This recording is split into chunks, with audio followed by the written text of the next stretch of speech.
Hello student, हम लोग बात करते हैं इलेक्ट्रोस्टैटिक्स में। फिर से हम लोग 25 क्वेश्चंस की एक सीरीज़ लेके आए हैं। 25 क्वेश्चंस को हम लोग इलेक्ट्रोस्टैटिक्स के सॉल्व करेंगे। अगले वीडियो में अगले जो 25 क्वेश्चंस हैं उनको सॉल्व करेंगे। देखो, पहला क्वेश्चन कहा गया है कि एक मेरे पास कोई सोप बबल है और सोप बबल को मैंने नेगेटिव चार्ज दे दिया। देखो, सोप बबल को चाहे तुम नेगेटिव चार्ज दो या तुम चाहे इसको पॉजिटिव चार्ज दो, दोनों में से कोई से चार्ज दो। तुम जानते हो अगर पॉजिटिव चार्ज दे दूंगा तब भी ये चार्ज इसको रिपेल करेगा, ये चार्ज इसको रिपेल करेगा। ऐसे ही नेगेटिव चार्ज भी क्या करेंगे, एक दूसरे को रिपेल करेंगे। और रिपल्सन के कारण इनकी जो रेडियस हो जाएगी, रेडियस है वो रेडियस हो जाएगी इंक्रीज। तो पहले का ये इंक्रीज हो गया हमारा ऑप्शन। ठीक है, अगला क्वेश्चन देखो। अगला क्वेश्चन कहा गया है 3 चार्जेस हैं, 3 चार्जेस हैं और तीनों लाइन में हैं। ठीक है, ये लाइन में है। एक चार्ज मेरा है यहाँ 4Q, एक चार्ज है मेरा कैपिटल Q और एक चार्ज है मेरा स्मॉल q। तुमसे कहा गया है resultant force on small Q पर रिजल्टेंट फोर्स क्या रहे, 0। तब तुम्हारी क्यू की वैल्यू पूछी है। तो एक बार बताओ, एक बार मेरे पास में जो 4Q चार्ज है, 4Q चार्ज इसको रिपेल करेगा, इधर की ओर रिपेल करेगा। ठीक है, अब देखो रिजल्टेंट फोर्स कब 0 रहेगा, जब ये वाला फोर्स इसे क्या करेगा, अट्रैक्ट।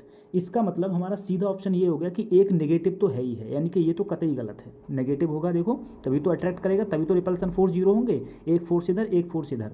अब देख लो 4Q के कारण जो इधर फोर्स लग रहा है ये F1 मान लो और ये मान लो अट्रैक्शन के कारण F2। अब हम लोग निकालें। सबसे पहले अगर मैं F1 की बात करूँ तो K, वो चार्ज है 4Q, ये चार्ज है स्मॉल q और दोनों के बीच की डिस्टेंस क्या है, L²। देखो यहाँ से यहाँ तक की डिस्टेंस L²। उसके बाद में फिर से force K, capital Q small q और यहाँ लेंथ क्या हो गई L/2 का whole square. Sir KQ cut गया तो KQ, सॉरी ये Q कैंसिल आउट हो गया। यहाँ L² से L² फिनिश हो जाएगा। यहाँ बचेगा 4Q और यहाँ पर बचेगा 4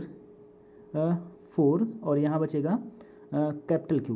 ठीक है, 4 इंटू कैपिटल Q। ठीक, ये है। अब देखो रिजल्टेंट फोर्स 0 हो जाए, रिजल्टेंट फोर्स तुम्हारा 0, 4 से 4 कट गया, 4 से 4 कट गया तो Q की वैल्यू क्या आ गई, Q। अब ये पॉजिटिव नहीं होगी, यहाँ पर Q की वैल्यू अगर नेगेटिव होगी, Q की वैल्यू क्या हो, नेगेटिव, तभी तो ये आपस में क्या करेंगे, अट्रैक्ट करेंगे, तभी रिजल्टेंट फोर्स क्या हो रहा है, 0। ऑप्शन नंबर 1 मेरा बिल्कुल ठीक हो जाएगा। अब हम लोग उसके बाद में अगले क्वेश्चन पे आते हैं। अगला क्वेश्चन कहा गया है मेरे पास में there are 2 metallic sphere of same radius but one is solid and another is hollow. ठीक है, देन तब क्या होगा, तब देखो एक सॉलिड है और एक मेरे पास में हॉलो है। ठीक है, और इनको सेम रेडियस के हैं। तो तुमसे कहा गया है solid sphere can be more charge, solid sphere के पास में ज़्यादा चार्ज होगा। Hollow sphere can be given maximum charge. ठीक है, जो हॉलो स्पेयर होगा उस पर ज़्यादा आवेश, ज़्यादा चार्ज आएगा। They can be charge equally, बिल्कुल इक्वली चार्ज होंगे। इक्वली चार्ज दोनों पर क्या होगा, डिस्ट्रीब्यूटेड होगा दोनों पर, क्योंकि दोनों क्या है मेटेलिक स्पेयर, और मेटेलिक स्पेयर पर जो चार्ज हो जाता है वो कहाँ जाता है, सरफेस पर। तो कौन सा ऑप्शन ठीक हो जाएगा, चुपचाप मेरा थर्ड ऑप्शन बिल्कुल ठीक हो जाएगा। अगले क्वेश्चन की बात करते हैं हम लोग। अगले क्वेश्चन हमसे कहा गया है कि 2 पॉइंट चार्जेस हैं, एक है 3 माइक्रोकूलम, एक है 8 माइक्रोकूलम, रिपेल कर रहे हैं एक दूसरे को कितने फोर्स से, 40 न्यूटन से। If a charge -5 microcoulomb is added. देखो पहले जो मेरा फोर्स लग रहा है तो हम जानते हैं फोर्स बराबर क्या होता है भाई, K∗1 Q2 अपॉन R²। पहले इतना है तब इस पर फोर्स कितना लग रहा है, 40 लग रहा है। उसके बाद में देखो ना तो इसने डिस्टेंस चेंज करी है, डिस्टेंस चेंज नहीं करी है, और के भी क्या है, सेम ही है, के भी सेम है, और इसमें -5 ऐड कर दिया तो बहुत सिंपल हो गया। तो एफ इज डायरेक्टली प्रोपोर्शनल किसके हो गया, सिंपल सा Q1 इंटू Q2। पहले फोर्स कितना लग रहा है, 40।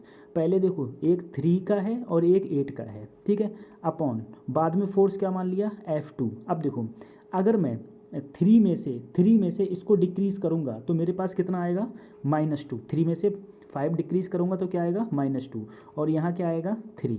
ठीक है, अब मैं कैंसिल आउट कर लूँगा, 3 दूनी 6। ठीक है, तो F2 बराबर हो गया -6 गुणा 40 बटे 8 तियाँ 24। ठीक है, 6 से काटो, 6 चौक 24, क्या आ गया, -10। तो आंसर क्या आ जाएगा, ऑप्शन मेरा 1 बिल्कुल ठीक हो जाएगा।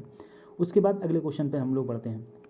अगला क्वेश्चन मेरे पास क्या कहा गया है, identify the wrong statement of the following, Coulomb's law correctly describe the electric force. ठीक है, कूलाम्स लॉ इनमें से किस को इलेक्ट्रिक फोर्स जो है वो बिल्कुल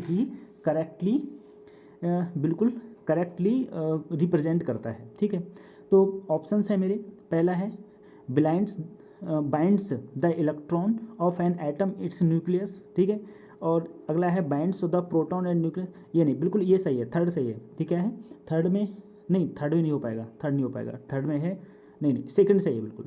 ये है binds the proton and neutron in the nucleus of an atom. ठीक है, प्रोटॉन और न्यूट्रॉन आपस में क्या रहते हैं, कंबाइंड रहते हैं, किसमें, न्यूक्लियस में। सबको पता है सर न्यूक्लियस होता है, न्यूक्लियस बीच में होता है, इसमें क्या होता है, प्रोटॉन होते हैं और न्यूट्रॉन होते हैं, और चारों ओर क्या होते हैं इसके, इलेक्ट्रॉन होते हैं। बहुत सिंपल क्वेश्चन दे रखा था इसमें। अब हम लोग अगले क्वेश्चन की बात करते हैं। अगला क्वेश्चन में कहा गया है कि यहाँ पर रेडियस दे रखी है, सही है, रेडियस दे रखी है, और तुमसे क्या किया, इलेक्ट्रिक फ्लक्स। चुपचाप हम लोग जानते हैं किसी भी क्लोज्ड पाथ के लिए इलेक्ट्रिक फ्लक्स का फार्मूला होता है Q/ε0। ठीक है, लेकिन यहाँ पर जो मेरे पास में ये जो एरिया दे रखा है हेमी स्फीयर है, ये आधा है, तो हेमी स्फीयर के लिए क्या हो जाता है, Q/2ε0। ठीक है, Q कितना है, 10 × 10⁻⁻6, 2 ऐसे ही हेमी स्फीयर क्या होती है, 8.85 × 10⁻12 हो जाता है। ठीक है, अगर मैं इसको सॉल्व कर दूंगा, जब ये ऊपर जाएगा तो यहाँ पर हो जाएगा ये प्लस का 6। ठीक है, 2 से काटा, ये आ गया 5।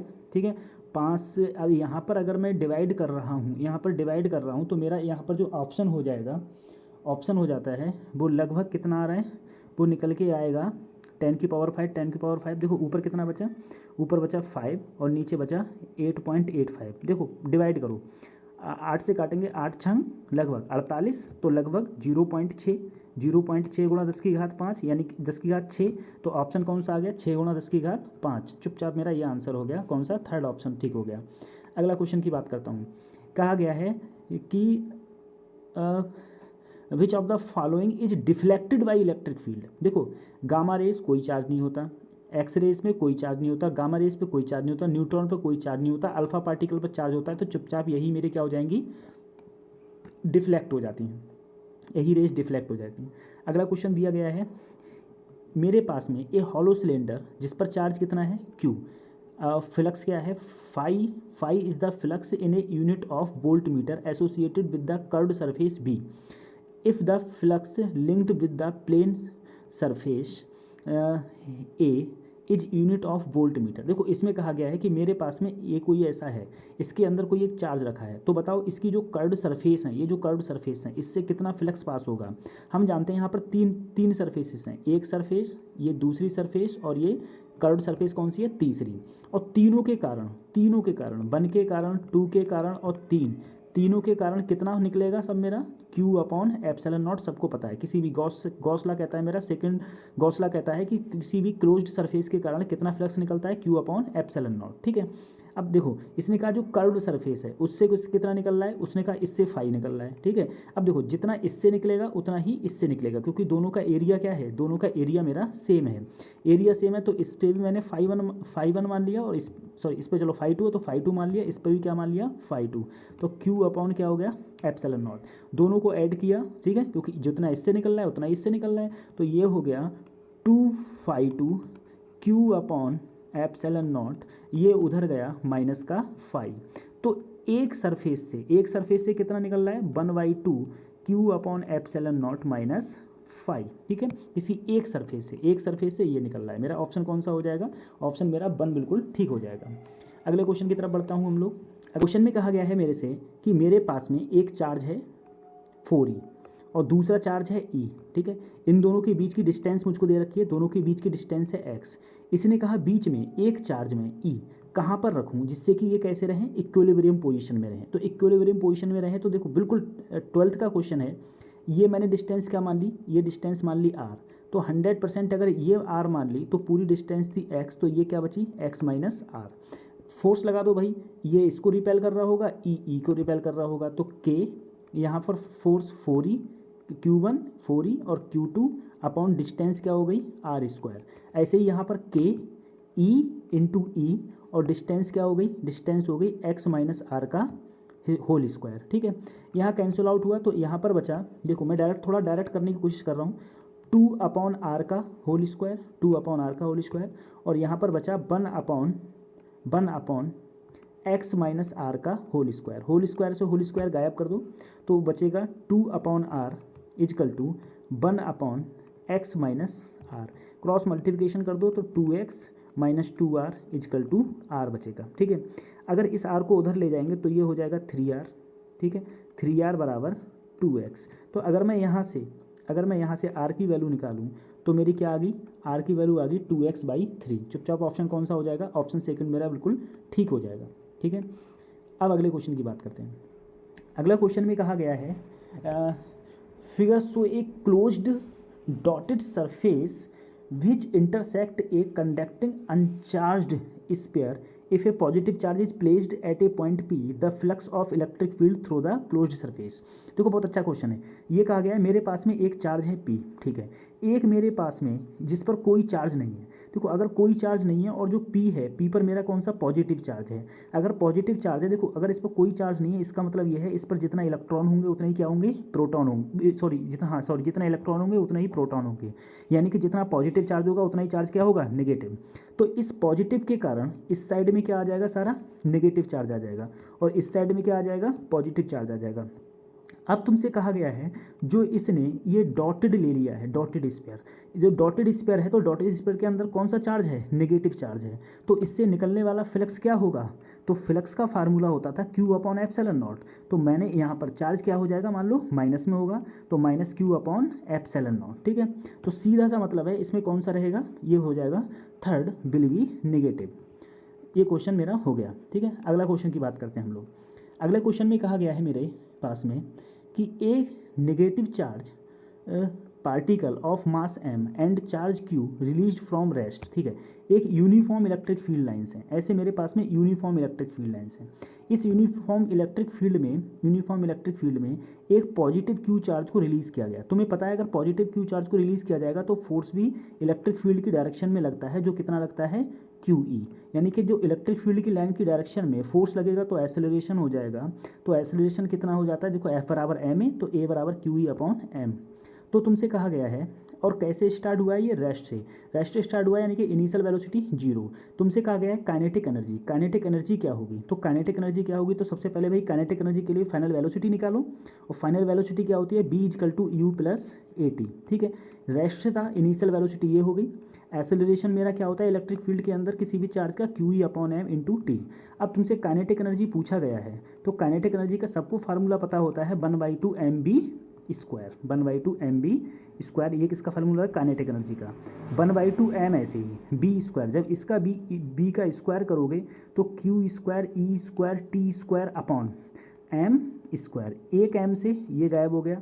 तो चुपचाप मेरे पास में ऑप्शन देख लो कि कौन सा ऑप्शन मेरा ठीक हो जाएगा, कौन सा ऑप्शन ठीक बैठ रहा है। ऑप्शन थर्ड मेरा बिल्कुल ठीक बैठ रहा है। ठीक है, तो ये मेरा क्वेश्चन हो गया। अगला क्वेश्चन हम लोग देखेंगे।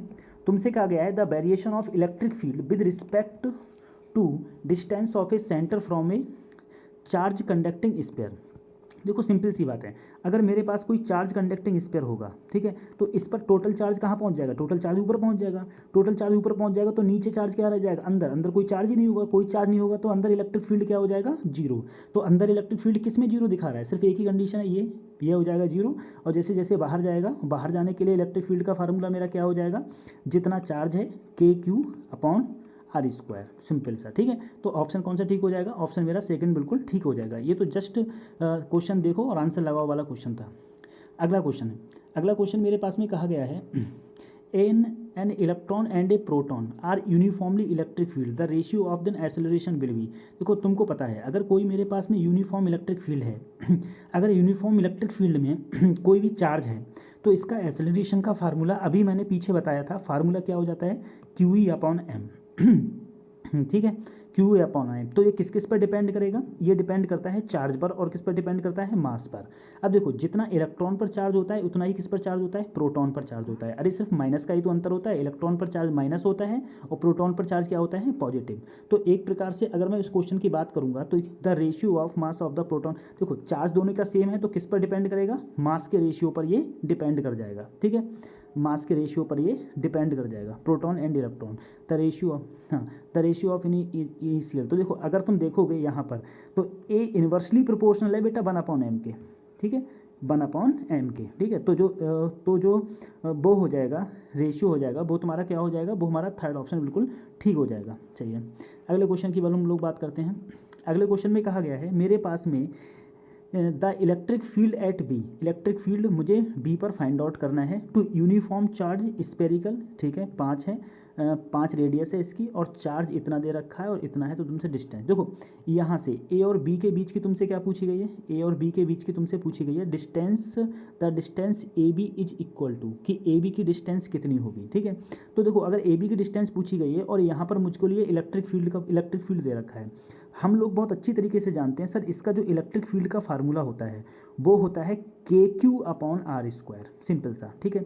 ई की वैल्यू कितनी दी है मुझे, 10⁻7 दी है। के की वैल्यू सबको पता है 9 × 10⁻9 होती है। चार्ज कितना दे रखा है 4 माइक्रो कूलम, माइक्रो का मतलब 10 की पावर क्या हो गया -6/R², ठीक है। तो यहाँ से सेंटर से यहाँ तक की दूरी, ये रेडियस कितनी है 5, रेडियस कितनी होगी मेरी 5 हो गई है, ठीक है, रेडियस 5 हो गई है, ठीक है। अगर मैं ओ बी ले लूँ, लो हटाओ, मैं ओ बी ले लूँ पहले, बाद में निकाल लूँगा, ओ बी का स्क्वायर कर दिया, यहाँ पर कितना बचा 3, ठीक है। 3 से जब इसको काटा तो 10 की घात क्या बचा यहाँ पर 4, और 9 चौक क्या बचा यहाँ पर 36, ठीक है। तो ये बचा ओ बी का स्क्वायर इतना। तो अगर मैं यहाँ से ओ बी की वैल्यू लूँगा, ओ बी स्क्वायर की वैल्यू लूँगा, तो यहाँ पर आ जाएगा 36 × 10 की घात -4, ठीक है। तो यहाँ क्या आ गया 6 × 10 की घात -2, यानी कि ये कितना आ गया, ये मीटर में है, तो अगर इसे सेंटीमीटर में कन्वर्ट करेंगे तो कितना आया 6 सेंटीमीटर। इसका मतलब ये है यहाँ से लेके यहाँ तक की दूरी कितनी है 6 सेंटीमीटर, और रेडियस कितनी दे रखी है 5 सेंटीमीटर। तो ये कितनी दूरी बची, ये दूरी बची सिर्फ मेरी 1 सेंटीमीटर, ठीक है। ये क्वेश्चन हो गया। अगले क्वेश्चन की बात करते हैं हम लोग। अगले क्वेश्चन में से कहा गया है A given charge is situated at a certain distance from an electric dipole in an end of position experiences a force F. If the distance of the charge is double, the force acting on the charge will be, ठीक है। तो dipole के कारण देखो, अगर मैं force की बात करूँ, डाइपोल के कारण जो फोर्स लगता है सिंपल सा फार्मूला होता है, वो F होता है, जो डायरेक्टली प्रोपोर्शनल इन्वर्सली प्रोपोर्शनल हो जाता है 1/R³ के, ठीक है, 1/R³ के इन्वर्सली प्रोपोर्शनल हो जाता है। तो पहले जो रेडियस थी अब सॉरी डिस्टेंस थी, अब डिस्टेंस क्या कर दी, पहले फोर्स F1 मान लिया, बाद में फोर्स F2, तो यहाँ पर हो जाएगा R2³ और यहाँ हो जाएगा R1³। तो रेडियस कितनी कर दी गई, दुगनी कर दी गई, तो यहाँ पर 2R³ और यहाँ पर क्या हो जाएगा R³, ठीक है, डाइपोल के कारण। अब यहाँ पर देखेंगे तो यहाँ पर आ जाएगा 8, ठीक, और किसकी वैल्यू पूछी गई है, फोर्स की वैल्यू पूछी गई है, F2 की वैल्यू पूछी गई है, तो F2 की वैल्यू क्या हो जाएगी F1/8। अगर पहले फोर्स 8F लग रहा था तो मेरा आंसर क्या हो जाएगा, आंसर चुपचाप फोर्थ ऑप्शन ठीक हो जाएगा, सही है। अगला क्या है मुझसे, an electric dipole is keeped in non uniform electric field it experiences. अगर नॉन यूनिफॉर्म इलेक्ट्रिक फील्ड में रखूँगा, नॉन यूनिफॉर्म इलेक्ट्रिक फील्ड का मतलब क्या हो गया, ये इस प्रकार से नॉन यूनिफॉर्म इलेक्ट्रिक फील्ड हो गया, ठीक है। यूनिफॉर्म इलेक्ट्रिक फील्ड ये सीधी सीधी लाइन होती है, ये मेरा यूनिफॉर्म इलेक्ट्रिक फील्ड होता है। तो नॉन यूनिफॉर्म इलेक्ट्रिक फील्ड में तो ना तो तुम्हारा फोर्स होगा और ना ही तुम्हारा टॉर्क होगा, कौन सा ऑप्शन हो जाएगा, ऑप्शन फोर्थ मेरा बिल्कुल ठीक हो जाएगा। उसके बाद में देखो अगला क्वेश्चन कहा गया है electric charge uniform distributed along a straight wire of radius दे रखी है, the charge per centimetre length of the wire is Q coulomb, another cylindrical surface इतना दे रखा है 50 centimetre and length 1 metre simultaneously enclose the wire, so in the figure the total flux passing through the cylindrical surfaces, ठीक है। देखो ये जो cylindrical surface है इससे कितना फ्लक्स पास हो रहा होगा, मुझसे क्वेश्चन में देखो क्या कहा गया है, मुझसे देखो रेडियस दे रखी है, सही है, रेडियस दे रखी है, तुमसे कहा है 1 सेंटीमीटर में कितना चार्ज है Q। अब देखो इसकी जो लेंथ है वो कितनी है 1 मीटर, 1 मीटर का मतलब क्या हो गया 100 सेंटीमीटर, और 1 सेंटीमीटर में कितना है Q, तो 100 सेंटीमीटर, यानी कि जो इसके अंदर जो ये वायर है, इस वायर पर टोटल चार्ज कितना हो जाएगा, टोटल चार्ज हो जाएगा 100 Q। अरे 1 सेंटीमीटर पर Q है तो 100 सेंटीमीटर पर कितना हो जाएगा 100 Q, ठीक है। अब हम लोग जानते हैं कि गॉसियन सरफेस से, किसी भी सरफेस से जो फ्लक्स निकलता है फाई बराबर वो क्या निकलता है Q ये हो गया, अपॉन क्या हो गया ε0। कौन सा ऑप्शन ठीक हो जाएगा, ऑप्शन सेकंड मेरा ठीक हो जाएगा, ठीक है। तो ये क्वेश्चन दिखने में बड़ा लग रहा है, हालांकि बड़ा है नहीं, क्वेश्चन सही है, छोटा क्वेश्चन था। अगला क्वेश्चन है मेरा, अगले क्वेश्चन में मुझसे कहा गया है इलेक्ट्रिक चार्ज है मेरा Q, क्यू और अगला चार्ज दे रखा है -2q, ठीक है। Are placed at the corner of the equilateral triangle, ठीक है। चलो सही है, एक इक्विलेटरल ट्रायंगल है जिसकी हर एक लेंथ क्या है मेरी, l है, ये भी l है, ये भी l है, ये भी l है, ठीक है। अब मेरे पास में एक q दिया है, एक q दिया है, एक दिया है ये -2q, ठीक है। अब तुमसे कहा पूछा गया है नेट इलेक्ट्रिक, ठीक है। देखो इधर देखो, मैं क्या करूँगा, इसको अलग अलग कर दूंगा, एक q ले लूँगा और यहाँ -q, यहाँ पर q ले लूँगा और एक -q, ठीक है। अब देखो तुम्हें पता है जो इलेक्ट्रिक डाइपोल की डायरेक्शन होती है वो हमेशा नेगेटिव से कहाँ होती है, पॉजिटिव की ओर। तो इसकी डायरेक्शन इधर की ओर है और इसकी डायरेक्शन इधर की ओर है। इक्विलैटरल ट्रायंगल है तो दोनों के बीच में एंगल देखो कितना है, इसके बीच में एंगल कितना है, 60 डिग्री। -2q को मैंने 2 पार्टों में डिवाइड कर दिया है, -q क्यों, क्योंकि जिससे कि ये इसके साथ डाइपोल बना लेगा और दूसरा इसके साथ डाइपोल बना लेगा, ठीक है। तो इधर वाला डाइपोल एक इधर और एक इधर, तो इनका रिजल्टेंट लूँगा तो वो कहाँ रहेगा, बीच में। तो रिजल्टेंट का फार्मूला क्या हो जाएगा, P, ठीक है, ये P' मान लो, P' पहले वाले का स्क्वायर दूसरे वाले का स्क्वायर प्लस 2 P1 P2। देखो P1 P2 क्यों कर रहा हूँ, क्योंकि डाइपोल का फार्मूला क्या होता है, P Q इंटू दोनों के बीच की डिस्टेंस क्या है, L, तो Q इंटू L, ठीक है, यही तो फार्मूला हो जाएगा। तो जो डाइपोल इसके कारण होगा वही डाइपोल इसके कारण होगा, इसलिए दोनों मैंने क्या कर दिए हैं, सेम कर दिए हैं। एंगल दोनों के बीच में कितना है, 60। सबको पता है cos 60 की वैल्यू होती है 1/2, तो इससे ये कट गया। तो आंसर यहाँ पर क्या आया, आंसर आया √3p। तो √3 ऐसे ही p की वैल्यू क्या हो गई, QL। तो कौन सा ऑप्शन सही हो जाएगा, ऑप्शन थर्ड मेरा बिल्कुल ठीक हो जाएगा। अगला क्वेश्चन की बात करते हैं। तुमसे कहा गया है an electric dipole is placed in an electric field generated by A point charges, ठीक है, पॉइंट चार्जेस। देखो इसके बारे में क्या कहा गया है, देखो ऐसा है कि अगर तुमसे कहा गया electric dipole is placed in uniform electric field generated A point charges, ठीक है। पॉइंट चार्जेस के कारण क्या होता है, the net electric force on the dipole may be 0, हाँ बिल्कुल 0 हो सकता है, ये ऑप्शन मेरा बिल्कुल ठीक है। मस्ट बी 0 मतलब हमेशा नहीं हो सकता, मे भी हो सकता है, 0 हो सकता है लेकिन हमेशा नहीं हो सकता, ठीक है। अब देखो फोर्स कब 0 होगा, मान लो मेरे पास में ये डाइपोल, ये तुम्हारी इलेक्ट्रिक फील्ड है। अब मैंने कोई ऐसा डाइपोल रखा जो इधर है +q और इधर है -q, ठीक है। तो +q देखो इधर एक फोर्स लगेगा, इधर फोर्स लगेगा, ठीक है। इसे हम लोग स्टेबल कंडीशन भी बोलते हैं। और यहाँ पर देखा जाएगा तो नेट फोर्स 0 लग जाएगा। नेट फोर्स मेरा क्या हो रहा है, नेट फोर्स यहाँ पर 0 लग रहा है। तो अगला क्वेश्चन की बात करते हैं हम लोग। अगला क्वेश्चन मुझसे कहा गया है कि in the circuit as shown in figure 5 ohm resistance develop a heat 10 calorie per second due to the current flowing, the heat develop per second 2 ohm resistance, ठीक है। मुझसे इसमें पूछा है कि इसमें कितनी हीट जनरेट हो रही होगी, कितनी हीट जनरेट हो रही होगी, ठीक है। अब देखो मैं किस प्रकार से इस क्वेश्चन को कर पाऊंगा, जरा यहाँ देखो, एक बात देखो, अगर मैं इन दोनों को सॉल्व करता हूँ, दोनों सीरीज़ में हैं, तो सीरीज़ में लगा के यहाँ पर कितना कर दिया मैंने, 15 ओम, ठीक है। ये देखो 9 और 6 कितने हो गए, 15, यहाँ पर कितना है 5 ओम। तो 100% अगर मैं कहूँ यहाँ से मेरा मान लो यहाँ से अगर मेरा 4i करंट आ रहा है, तो वो करंट जहाँ रेजिस्टेंस कम होगा वहाँ करंट क्या आ जाएगा, ज़्यादा। तो यहाँ पर तिगुना पहुँच जाएगा और यहाँ पर 1 गुना पहुँचेगा, सिर्फ i पहुँचेगा। ऐसा मैंने कैसे किया, देखो 15 और 5 कितने हो गए, 20, ठीक है। 20 को अगर मैं डिवाइड करूँ तो 5 चौक 20, 5 चौक 20, यानी कि अगर यहाँ 4i है तो यहाँ पर देखो, यहाँ पर ये 3 गुना ज़्यादा है, तो यहाँ 3 गुना ज़्यादा करंट जाएगा, ठीक है, और यहाँ 3 गुना कम जाएगा। आप चाहो तो पोटेंशियल से देख सकते हो, जितना पोटेंशियल यहाँ होगा उतना पोटेंशियल यहाँ होगा। अब तुमसे कहा गया है 5 ओम, 5 ओम तो मेरा ये है, ठीक है। तो 5 ओम में कितनी हीट जनरेट हो रही है, तो देखो पावर का पी का फार्मूला क्या होता है, P अगर मैं यहाँ पर कौन सा लगाऊँ, I²R, ठीक है। तो पहले मेरी है किस में था, 5 में, ठीक है। तो आई यहाँ पर कितनी है, 3, तो 3i का स्क्वायर, आर की वैल्यू कितनी हो गई, आर की वैल्यू 5 हो गई, ठीक है। और कितनी जनरेट हो रही है, 10। दूसरे में मुझसे पावर पूछी गई है, ठीक है। और यहाँ पर करंट कितना है, 4i, देखो 2 ओम में कितना है, 4i, रेजिस्टेंस कितना है, 2। चुपचाप इसको मैं सॉल्व कर दूंगा, I² से I² कट जाएगा, तो यहाँ बचेगा 10/P, यहाँ बचेगा 9/16 और यहाँ बचेगा 5/2, ठीक है। तो काटे हम लोग, 5 से काटा, 5 2 जा 10, ठीक है, 5 2 जा 10, और किसी कट रहा है और किसी नहीं कट रहा है, ठीक है। तो P की वैल्यू क्या आ गई, P की वैल्यू मेरी आ गई 16 दूनी 32, 32 दूनी 64, 64/9, ठीक है। 9 से काटो इसको, 9 से हम लोग इसको काटेंगे तो कितना आएगा, 9 7 63, लगभग कितना आ रहा है, थर्ड ऑप्शन मेरा बिल्कुल ठीक हो गया। ठीक है। अगला क्वेश्चन देखें।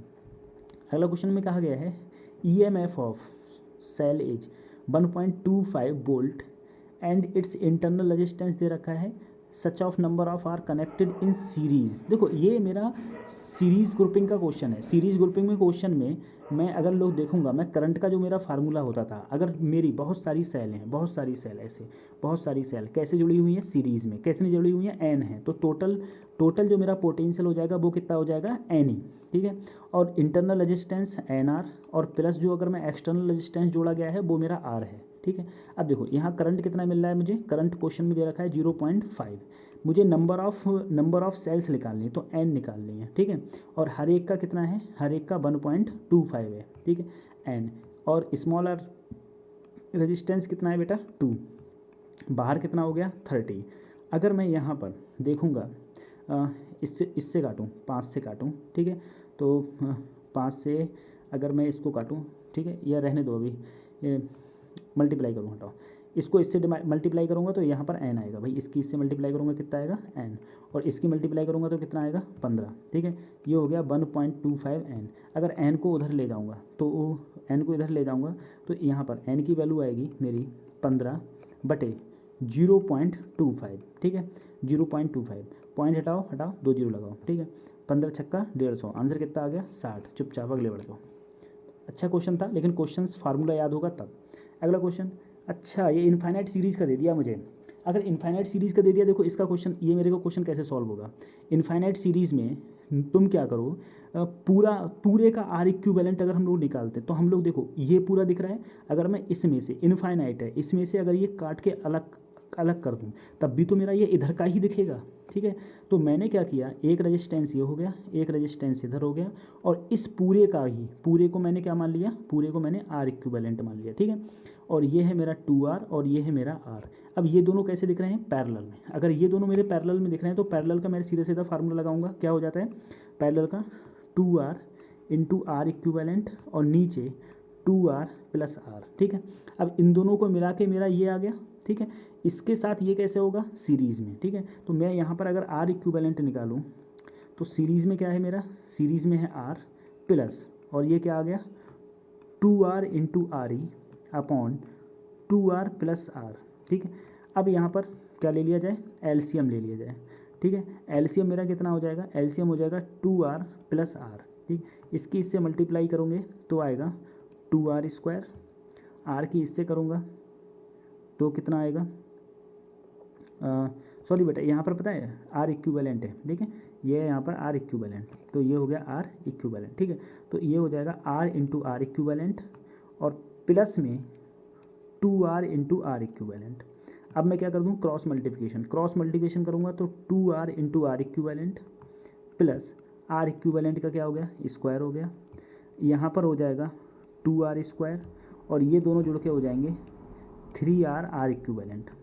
अब इसको मैं देखो, इसको अगर मैं इधर लाऊंगा, ठीक है, तो ये हो जाएगा RE स्क्वायर और ये हो जाएगा RRE और ये हो जाएगा 2R स्क्वायर, ठीक है। अब ये मेरी क्वाड्रिक इक्वेशन बन गई, द्विघात समीकरण। क्वाड्रिक इक्वेशन को हम लोग कैसे सॉल्व करते हैं, अगर मैं आर इक्विवेलेंट को सॉल्व करूँ तो -b, तो -b, ठीक है। तो RE के अगले क्या है -R, तो माइनस माइनस क्या हो जाएगा plus minus under root B square क्या है R स्क्वायर माइनस 4a की वैल्यू यहाँ पर देखो, इसके अगले क्या है 1 इंटू सी की वैल्यू क्या है -2R स्क्वायर, ठीक है, अपॉन 2 इंटू ए क्या है ये। तो अगर मैं यहाँ पर आर इक्विवेलेंट निकालूंगा, इसके अंदर इसको देखो 4 दूनी 8, तो प्लस 8R स्क्वायर और 1 9R स्क्वायर, तो यहाँ पर ये आ जाएगा मेरा R प्लस माइनस 3R, ठीक है, पूरा इधर वाले को सॉल्व करके अपॉन 2। देखो अगर मैं यहाँ पर प्लस लूँगा, तुम्हें पता है अगर माइनस लूँगा तो रेजिस्टेंस माइनस में हो जाएगा और रेजिस्टेंस कभी माइनस में होता नहीं है, तो जोड़ूंगा तो यहाँ पर क्या हो जाएगा 4R/2, यानी कि आंसर कितना आ जाएगा 2R, ठीक है। तो ऑप्शन मेरा कौन सा हो जाएगा 2R, यानी कि चौथा ऑप्शन इसमें बिल्कुल ठीक होता है। ये सीरीज़ के क्वेश्चन है, थोड़ा टाइम ले जाते हैं, वैसे क्वेश्चन ठीक है। अगला क्वेश्चन ये है, ठीक है, मैं इस क्वेश्चन में देख पा रहा हूँ जहाँ तक ये मुझे व्हीट स्टोन तो नहीं दिख रहा है। क्यों, व्हीट स्टोन का मतलब क्या है, इसका रेशियो इसका रेशियो क्या होता है बराबर, लेकिन यहाँ पर तो रेशियो बराबर ही नहीं है। अगर रेशियो बराबर नहीं है और तुमसे कहा गया है जो मेरा मिडिल में वायर है उसमें करंट कितना फ्लो होगा, देखो एक बात सोचो, इस डायरेक्शन में मुझे क्या दिया है पॉजिटिव और इधर क्या है नेगेटिव। अब तुम क्या करूँ मैं लोग, क्या करूँ। हाँ एक काम करो, ऐसा करो, मैंने कहा मान लो यहाँ से करंट गया, देखो तुम यहाँ पर रेजिस्टेंस जो देख रहे हो, अगर मैं इसको लिखना चाहूँ तो मैं इसको ऐसे भी बना सकता हूँ, देखो 1 ओम और इधर क्या है 2 ओम, ठीक है। उसके बाद देखो इन तारों को आपस में जोड़ दिया क्योंकि इनके बीच में कोई भी रेजिस्टेंस नहीं है, इनके बीच में कोई रेजिस्टेंस नहीं है, ठीक है। तो ये 2, ये 1, ये 1, ये 2, ठीक है। तो अगर मैं इन दोनों को सॉल्व करूँगा, तो कितना आ रहा है 2 × 1/2 + 1, यानी कि मेरा कितना आया 2/3। ये भी 2/3, ये भी 2/3, और दोनों कैसे हो गए हैं सीरीज़ में। तो दोनों को अगर मैं इक्विवेलेंट करूँगा, पूरे रेजिस्टेंस का इक्विवेलेंट, तो 2/3 + 2/3, आंसर क्या हो गया मेरा, चुपचाप आंसर हो गया सर 4/3, ठीक है। अब पूरे का जो इक्विवेलेंट हो गया वो मेरा हो गया 4/3 रेजिस्टेंस हो गया। अब तुम सोचना जरा, सर यहाँ रेजिस्टेंस ज़्यादा है तो यहाँ करंट कम जाएगा, और यहाँ रेजिस्टेंस कम है यहाँ करंट ज़्यादा जाएगा। मैंने कहा मान लो यहाँ से करंट कितना गया 3I, तो 3I में से इधर जो करंट चला जाएगा वो चला जाएगा 2I, क्योंकि यहाँ पर रेजिस्टेंस कम है, और इसमें जो करंट जाएगा वो मैंने क्या मान लिया I गया। अब देखो यहाँ से गया 2I और यहाँ से गया I, ठीक है। अब देखो उसके बाद में 2I में से अब 2 ओम वाले में इसमें, तो यहाँ पर क्या हो गया 2I गया, और 2I से यहाँ पर वापस आ गया I, इधर से ये I था और I मिलके फिर वापस इस वाले वायर में, इसमें फिर से कितने हो गए 2I, और इसके अंदर कितना हो गया देखो 2I यहाँ से गया था, I इधर निकल गया किरचॉफ के फर्स्ट लॉ से, तो यहाँ कितना बचा I बचा। अब हम लोगों को देखना क्या है, हम लोगों को करंट निकालना है, ये करंट निकालना है। तो करंट अगर हम लोग निकालें, देखो I बराबर क्या होता है, तो यहाँ पर टोटल करंट कितना निकल रहा था मेरा 3I, I बराबर क्या होता है B/R, तो B क्या है 32, और पूरे का R क्या आया है मेरा 4/3, तो 3 कहाँ गया, 3 मेरा ऊपर गया, तो 32 × 3/4, ठीक है। 3 से 3 कटा, 4 से काटा, 4 × 8 32, तो क्या आ गया 8 माइक्रो एम्पियर, चुपचाप मेरा ये ऑप्शन आ गया, ठीक है। देखो क्वेश्चन को कैसे क्या है, यहाँ पर मैंने कितना लिया, यहाँ पर मैंने 3I लिया है, तो 3I का इधर गया I और इधर गया 2I, ठीक है। 2I इधर क्यों गया, क्योंकि यहाँ पर रेजिस्टेंस कम है, रेजिस्टेंस कम तो करंट ज़्यादा, यहाँ रेजिस्टेंस ज़्यादा तो करंट मेरा क्या हो गया अपने आप से, करंट मेरा क्या हो जाएगा, सही है। अब देखो अगला क्वेश्चन में मुझसे कहा गया है कि रेजिस्टेंस दे रखे हैं। देखो एक बात समझो, यहाँ पर जो बैटरी दे रखी है, बैटरी क्या है उल्टे टर्मिनल की दे रखे हैं, इधर पॉजिटिव इधर पॉजिटिव, इधर नेगेटिव इधर नेगेटिव। अगर मैं इसका कॉम्बिनेशन लूँगा तो कॉम्बिनेशन पूरा क्या आएगा मेरा 2, वो भी किस डायरेक्शन में, इसकी तरफ, इधर पॉजिटिव इधर नेगेटिव इधर की ओर, ठीक है। अब देखो जैसे ही यहाँ से करंट निकलेगा, करंट क्या चाहता है, करंट चाहता है हमेशा कम रजिस्टेंस की ओर फ्लो होना। मुझे बताओ क्या इस वायर में कोई रजिस्टेंस है, नहीं है। अगर इस वायर में कोई रजिस्टेंस नहीं है तो करंट यहाँ से तो जाएगा और इधर मुड़ जाएगा, ऊपर जाएगा ही नहीं। क्यों, क्योंकि ऊपर क्या है इसके पास रेजिस्टेंस है, तो रेजिस्टेंस में करंट जाएगा ही नहीं, तो करंट ऐसे जाके इधर मुड़ जाएगा। इसका मतलब ये है 4A में कोई भी करंट नहीं होगा, ठीक है। 4A में कोई करंट नहीं होगा, इनमें करंट होगा। तो ऑप्शन मेरा एक ही देख के लग रहा है कि कौन सा करंट नहीं होगा, ऊपर वाले में कोई करंट नहीं होगा। इसमें करंट कितना होगा, तो देखो 4 में से 2 गए, बैटरी कितनी बची यहाँ पर, बैटरी 2 वोल्ट, ये दोनों हो गए सीरीज़ में, तो R क्या हो गया 10, तो I बराबर क्या हो गया B, और रेजिस्टेंस कितना हो गया 10, ठीक है। कौन सा ऑप्शन आ गया, ऑप्शन 4 मेरा बिल्कुल ठीक आ गया, ऑप्शन 4 मेरा बिल्कुल ठीक है। अगला क्वेश्चन की हम लोग बात करते हैं। अगले क्वेश्चन में मुझसे कहा गया है कि a wire of resistance R is bent into a circular ring of radius R, equivalent resistance between 2 points P and Q on its circumference when angle PQ is 60। देखो ऐसा है, मेरे पास में पहले कोई पूरा रेजिस्टेंस था, ठीक है, रेजिस्टेंस था। तो अगर मेरे पास जब पूरा रेजिस्टेंस था तो उसने मेरे से ये कहा कि पूरे रेजिस्टेंस में से 60 डिग्री में, ठीक है। अब देखो सर जब मेरे पास में 2πr था, ठीक है, अरे इसका मैंने क्या मान ली, रेडियस R मान ली, लो स्मॉल r मान लो, कन्फ्यूज हो रहा है तो स्मॉल r, इसका रेडियस, इसका रेजिस्टेंस क्या था ये, तो इसका एक का कितना होगा R/2πr, R/2πr, ठीक है, R/2πr मेरा एक का हो गया, ठीक है।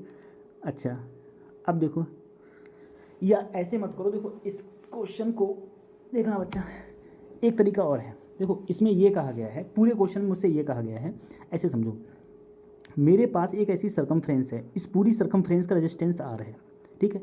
अब इसको ये कर दिया मैंने 60 डिग्री, ठीक है, ऐसे कर दिया, तो एक प्रकार से ये 60 डिग्री का रेजिस्टेंस ये और ये रेजिस्टेंस, दोनों रेजिस्टेंस कैसे हो गए, दोनों रेजिस्टेंस पैरेलल में हो गए। तो मुझे 60 डिग्री के बाद में जो मेरा यहाँ पर जो बचा 300 डिग्री, इस वायर में जितना रेजिस्टेंस होगा वो और ये रेजिस्टेंस अलग अलग निकालने हैं, अलग अलग निकालने हैं, ठीक है, अलग अलग निकालने हैं।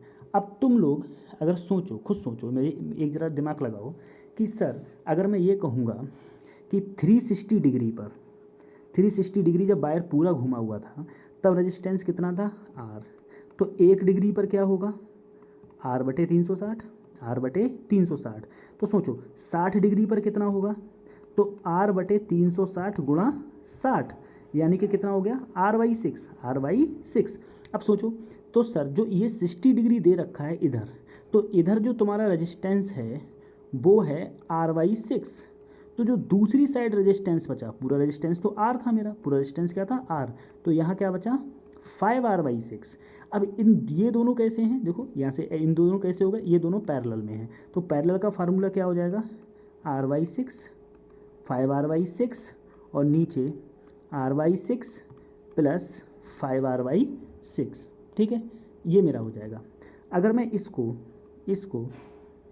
इसको सॉल्व करूँ, ठीक है, तो 6 ऊपर देखो, ठीक है, सॉल्व करो, तो ऊपर सॉल्व करूँगा तो ये हो जाएगा 5R² और यहाँ हो जाएगा 36, ठीक है, और यहाँ हो जाएगा 6R और यहाँ हो गया 6, ठीक है, तो इससे ये कैंसिल आउट हो गया, ठीक है, कैंसिल आउट हो गया, R से R गया, तो आंसर क्या आया 5R/36, 5R/36। ऑप्शन कौन सा है, ऑप्शन मेरा 2 बिल्कुल ठीक है। चलो ठीक है, अब हम लोग अगले बात करेंगे, कल भी सॉल्व होगा, डेली तुम्हारे प्रैक्टिस क्वेश्चन पेपर सॉल्व होंगे। धन्यवाद, थैंक यू।